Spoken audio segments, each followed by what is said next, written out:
Nobody tells you the real lessons of ETF investing. You only learn them after years of mistakes, stress, and watching your money move the wrong way. These are lessons you usually pay for with lost time and lost returns. In this video, I give them to you upfront. 7 lessons investors normally learn by hitting their head against the market, so you don't have to waste years learning them the hard way. Lesson 1: Compounding is not linear. Compounding does not feel smooth in real life. On paper it looks like a clean upward curve, but living through it is emotionally brutal. Some years your portfolio jumps 30%, other years it drops 20%. Losses hurt more than gains feel good, and a 20% drop needs a 25% gain just to recover. Until you experience this firsthand, you underestimate how hard it is to stay invested during ugly years. Lesson 2: Staying invested beats timing. Staying invested through bad years matters more than almost anything else. After major drawdowns, markets often recover faster than expected, but only investors who stayed in benefit. Selling during fear locks in losses and misses rebounds. The hardest skill is ignoring headlines screaming that this time is different. Those who kept investing consistently during downturns didn't predict anything, they simply allowed recovery to work in their favor. Lesson 3: Fees compound quietly.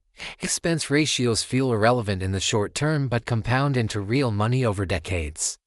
A difference of a few basis points looks meaningless today, yet over 30 years it can quietly cost tens of thousands in lost growth.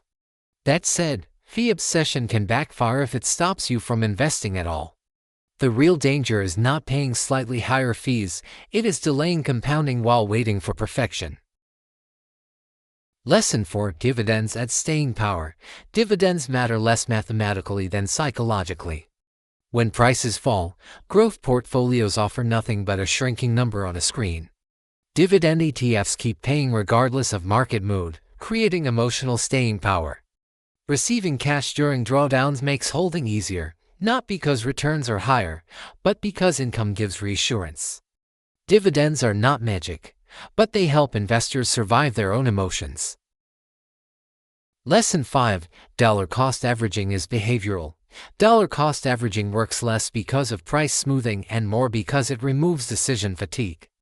A fixed schedule eliminates constant second guessing. You stop asking if now is a good time and simply execute.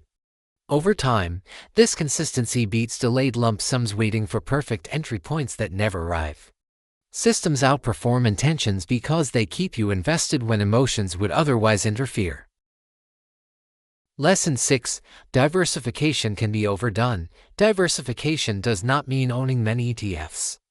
Broad market funds already hold thousands of companies, and piling on overlapping funds adds complexity without meaningful benefit. More funds often mean higher costs and mental clutter. A simple core ETF combined with a clear purpose addition is easier to maintain and harder to sabotage. Simplicity is not laziness, it is durability over decades.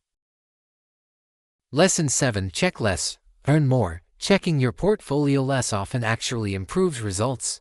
Frequent monitoring increases stress and invites unnecessary trades. Daily volatility feels unbearable. While the same moves barely register when viewed quarterly, less checking reduces emotional reactions, taxes, and friction. Investors who stop watching every fluctuation give compounding the quiet time it needs to work without interference from fear or excitement. These lessons compound together. Consistent contributions plus time in the market matter far more than perfect choices. A modest initial investment combined with steady monthly additions often outgrows larger sums. Invested inconsistently, compounding needs fuel and runway, not cleverness. Most investors fail not because returns disappoint, but because behavior interrupts the process before time can do its work.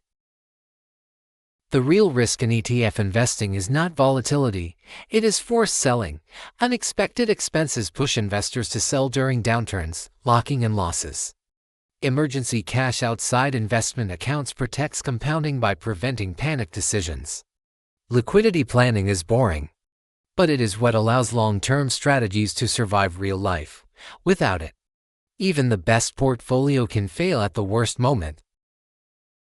The biggest lesson in the end is this: wealth is built by boring systems executed consistently. Low costs, diversification, automation, and emotional discipline beat optimization. Compounding works slowly, quietly, and imperfectly, but only for those who stay invested long enough. If you want more real-world investing lessons without hype, follow the channel and stay for the long game.